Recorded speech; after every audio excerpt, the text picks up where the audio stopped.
Right, here we are with Fighting Fantasy again. And I fight against the autofocus, which just will not autofocus. Let's just try flicking the switch here, and maybe that will work. Yes, it does. Here we go. City of Thieves. That is book number 2, I believe, in the series, the relaunch series, yes. And prior to what I said in my review of The Warlock and Firetop Mounting, this isn't actually an original novel as I had been led to believe it was. It is actually yet another one of the books that are being re-released. I was under the impression it was an original novel, and that old Mr. Warlock here was just there to sort of whet everybody's appetite. But no, this is actually one of the stories that was part of the original run, which I have never read before. So getting to read through this again was a bit of a treat. It's got exactly the same artwork. Well, the same style of artwork because it's done by the same artist, both on the front and on the inside. We've got the blurb on the back. Part story, part game, pure adventure. Are you brave enough to walk through the dangers, dark alleyways of Port Blacksand? Yes, I've read that wrong. Are you brave enough to walk the dangerous, dark alleyways of Port Blacksand? There, I even managed to carry around the words I got wrong. You must travel to the dark tower of demonic sorcerer Zanbar Bone to put an end to his reign of terror. But you'll have to make it past the bloodthirsty thieves and creeping creatures of the night who lurk in Port Blacksand first. May your stamina never fail. I wonder if that's what influenced the Hunger Games. What is it? What is their line? May the odds ever be in your favour or something like that? Who knows. Anywho, this is a reissue. I don't know why I was under the impression. I think I was under the impression that they were all supposed to be new stories apart from the Warlock. I think at least one of them is supposed to be a new story. I'll have to actually do some proper research, but here we have a map which I think is, if not the same, then very similar to what you get. No, it's the same. It's the same. It's the same as what you get in the Warlock. It is the same. And it just gives you an idea of what the world is like, and you've got the same sort of damage to the pages and whatnot that you get before, and then you get the general information. Now, one thing I omitted in my review of the previous book, simply because I just glossed over that area because I was always going to assume it was going to be the same as how it had been originally published in the previous books that I had owned, and therefore glossed over it when I read through it the first few times as well. All of the instructions on things like skills, stamina and whatnot, and your adventure sheets are at the back after everything has actually ended. So there's the last page of the story on page whatever. And it tells you how to fight the creatures of the City of Thieves, skills, stamina and whatnot, and so on, and how battles work and how you can use luck and so on, and wounded the creature and so on and so forth. So all the instructions are basically at the back, which is a bit odd in some regards, but does actually make some sense in some regards because it's easier to get to that than having to wade through everything that way at the front. Anywho, it also gives you some information about alternative dice. Now, because I glossed over this, I hadn't bothered to read these sections and therefore hadn't taken into note how things might be a bit different in terms of layout. I originally thought that the dice that you occasionally see at the bottom were just there for decoration, but no, they're actually there as a random system. If you don't have any dice, you just have to do this, and then just take those dice rolls as yours, basically. And if you just need one dice, you just look at the first dice and ignore the second. Symbols, easies. Anywho, let us begin with the background. You are an adventurer in a world of monsters and magic. Living by quickness of wit and skill of sword, you earn your gold as a hired warrior, usually in the employ of rich nobles and barons on missions too dangerous or difficult for their own men, slaying monsters and fearsome beasts in pursuit of some fabled treasure comes as second nature to you. Being an experienced and highly trained swordsman, you allow nothing to stand in your way on your quest. Your success on a mission is always assured, and your reputation has spread throughout the lands. Whenever you enter a village or town, the news of your arrival spreads through the citizens like wildfire, as few of them have ever met a dragon slayer before. One evening, after a long walk through the outlands, you arrive at Silverton, which lies at the crossroads of the main trading routes in these parts. Great wooden wagons hauled by teams of oxen are often seen rumbling slowly through the town, laden with herbs, spices, silks, metalware, and exotic foods from far-off lands. Over the years, Silverton has prospered as a result of these rich merchants and traders stopping there en route to distant markets. Its wealth is quite apparent, with ornate buildings and richly dressed people aplenty. But as you enter the town gates, something strikes you as not being quite right. The people look nervous and on edge. Then you notice that all the windows in the buildings have great iron grills bolted over them, and the doors have been strengthened too. Although you prefer your own company to that of others, you decide to stay in Silverton for the night to find out who or what is troubling the people. As you walk down the main street, a single note from a bell rings out from a tall tower ahead. Then a man shouts almost desperately, "Nightfall! Nightfall! Everybody, indoors!" You see people scurrying around with anxious faces and looking surprised when they see you. Across the street you see tavern with the words "The Old Toad" painted on its signboard. As you enter the tavern, a whisper runs through the locals as they recognise you. Some put down their mugs and stare. You are somewhat surprised that none come over to you to hear tales of adventure. Walking over to the counter, you ask the old innkeeper for a room and a hot tub, but he ignores you and shuffles over to the great oak door, pushing 6 large iron bolts into place. Only then does he return to you and say quietly, "That'll be 5 copper pieces for the room and 1 more for the tub. In advance, if you please." If you reach into a leather pouch on your belt and toss the coins on the counter, he hands you an iron key, but at that very moment there's a loud knocking on the door followed by a voice shouting, "Open up! Open up! This is Owen Caroliff!" The old innkeeper shuffles over to the door again and slides open the bolts. Then a fat and balding man dressed with rich scarlet robes bursts into the tavern. Looking around frantically, he sees you and walks quickly in your direction, huffing and puffing. He's a man certainly not used to haste. You notice great beads of sweat on his forehead in the pale candlelight of the room. As he nears you, he calls out urgently, "Stranger, I must speak with you. Please sit down. It's important that I speak with you." When he turns to the innkeeper to snap his fingers for food and drinks, you can see that he is obviously of some standing in the town, but his face is full of anguish and sorrow. Being curious, you decide to hear what the man has to say. He pulls out a chair for you at a table, bidding you to sit down, and the innkeeper bustles in with a tray laden with hot broth, roast goose, and mead. The man in the scarlet robe sits opposite in silence, watching you as he feasts through, though examining you for some purpose of his own.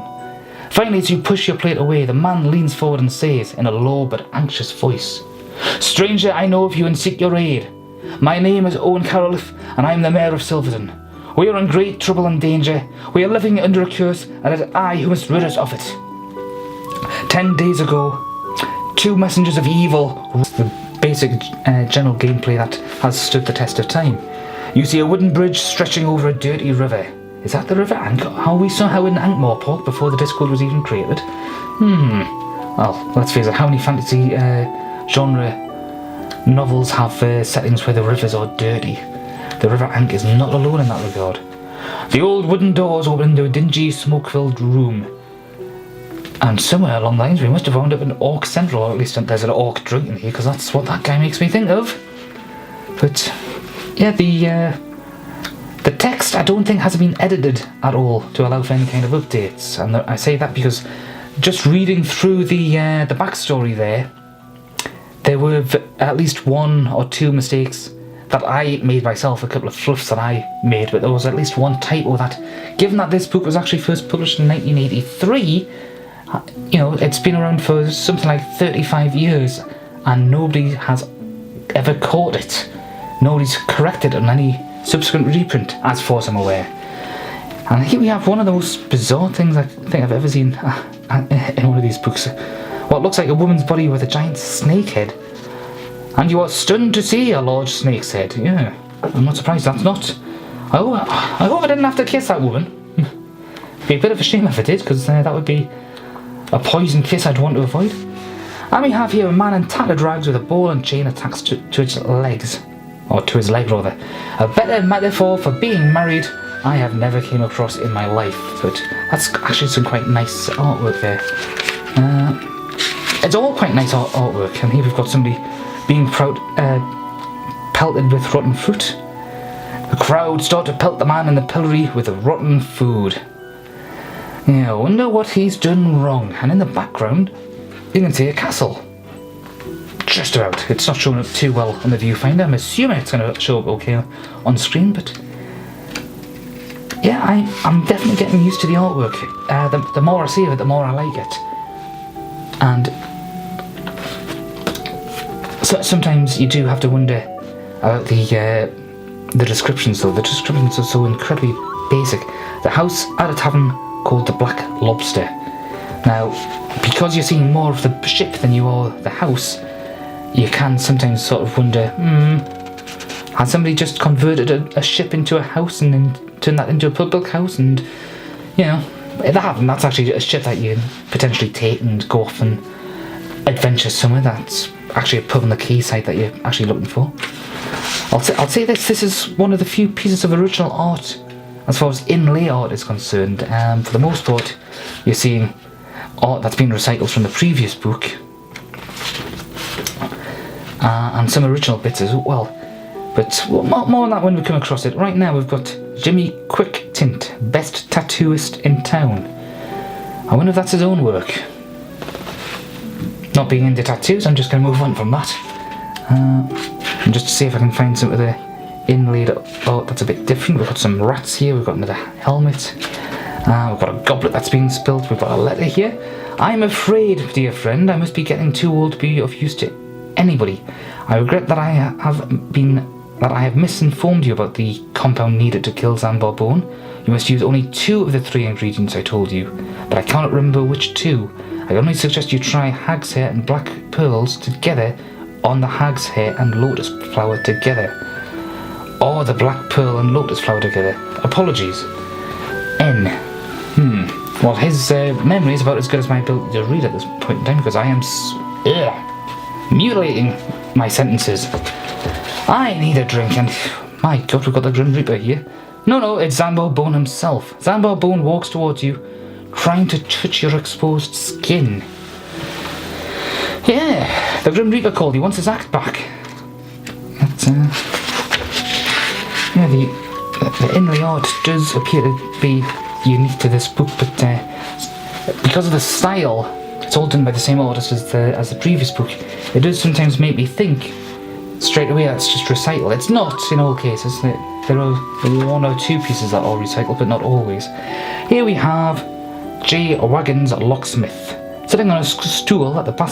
I'll try that again. Sitting on a stool at the back of the shop is an old bespectacled dwarf. Now, when I first read through this, for some reason, I was thinking he was sitting on a school bench. I actually completely misread that caption altogether the first time round. Odd, but there you go. It's weird what the memory will remember sometimes. Here we have a heroic peasant, I think, on a cart, asking you to jump in the cart. What harm could possibly come out of that? It's got to be a good guy, hasn't it? It's got to be a good guy, hasn't it? I hope so. I might be in trouble otherwise. And here we have somebody who, according to the caption, appears human-like but has very ugly facial features and pointed teeth. Well, that's not a nice thing to say. Mind you, this was written in 1982 when people were not as, perhaps as overly sensitive about things as they are now in some regards. But yeah, I wouldn't really call that person human, well, as human-like gets, but quite blatantly orcish, given typical depictions of orcs. The humongous nose, the teeth, the hair being a bit bad, the ears. Yeah, let's move on from that.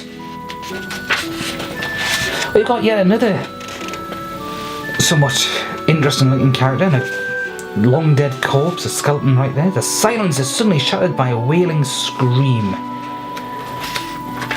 And there we have 3 pirates. You can tell there's 3 because of the caption there telling you asleep in their bunks are 3 pirates. Mr. Ankh Tattoo there. Mr. I'll slick the other way if you don't mind and have your face, have my face obscured by your feet, and then Mr. You can't really tell where I am because I'm hidden by the barrels. Ah, yeah. A pirate's life for me. Although that guy seems to be celebrating Christmas. That's a Santa Claus hat if ever I saw one. Santa must get everywhere, even fantasy worlds where Christmas isn't even known about. On seeing you, they nod to each other and draw their swords. One's got a long sword and one's got a short sword, and one seems to have some kind of battle axe maybe? Or is that just the way the sword sheath is sort of merging into somebody else's loincloth or something? Who can say? It's all pitch black. You're not supposed to be able to make it out properly, you're just supposed to be able to see those sinister white eyes glowing in the darkness. And then we have yet more orcs. I'm going to assume they're orcs because they look like orcs. 2 huge lords wearing the black uniform of Lord Azure. I thought we were going up against Zanzibar Bone, but no, there's other bad guys in here as well. Here we have not Gandalf. Actually, if you're familiar with the Vidiots, doesn't he look like one of them? Not Peter, but Ben. Ben from Vidiots. It's just the screaming facial features. There's just something about it. I can just sort of imagine him speaking with Ben from Vidiots' voice. Before you stands a white-haired old man with a long beard. Not Gandalf. He just sort of has the same tailor. And we have Lord Azure in his carriage coming right at you. I think you're buggered there, aren't you? You're going to get run over by horses. Or, alternatively, a small winged creature that can breathe fire. Looks a bit on the hairy side with bat-like wings. Wyvern, maybe? Or something else altogether. Who can say at this point? I think we're just run out of artwork at this. Oh no! It's the skeletal warriors, aren't they? It's about time they showed up. One's got a broken sword, one's got a slightly broken sword, and one's got a polearm of some description. On seeing you, they nod to each other and draw their swords. Yes, and recycle previous captions. But, yeah. And there we go, that's it, all done. That's a look at the artwork and whatnot and the general read through. And of course, in the back is adverts for the other books, which of course everybody who's reading these things are going to go off and get as soon as they can. So, like I said before at the start of the review, I was thinking that this was a reissue. It's not. It's no, I was thinking the opposite of that. I thought it was an original novel altogether. It's not. It's a reissue. Ugh. I'm getting tired and confused at this point. My stamina has failed me. Yeah, it's a reissue. You can spot the occasional error in things like grammar, the wrong words being used, and so on and so forth. That evidently has never been checked by anybody. It's in a published history going back to 1983. It's never been corrected in any way, shape, or form, which is a bit of a shame. But you know, never mind. If you've already got the original City of Thieves, would you really want this again? Well, maybe if you're wanting to keep the original a bit safe and, you know, play around with something fresh, so to speak, so that you don't potentially damage the original anymore, yeah, that's probably worthwhile. And if you've never read the original, it's certainly worth getting a hold of because it is a good read. I'm not going to go into spoilers or anything like that. I try to stay spoiler free as much as I can on these things, but it's definitely worth a read. And while I'm slowly getting used to the art, I still miss the original art, but yeah, I can hardly recommend it. Check it out. Think about it. Go seek, find.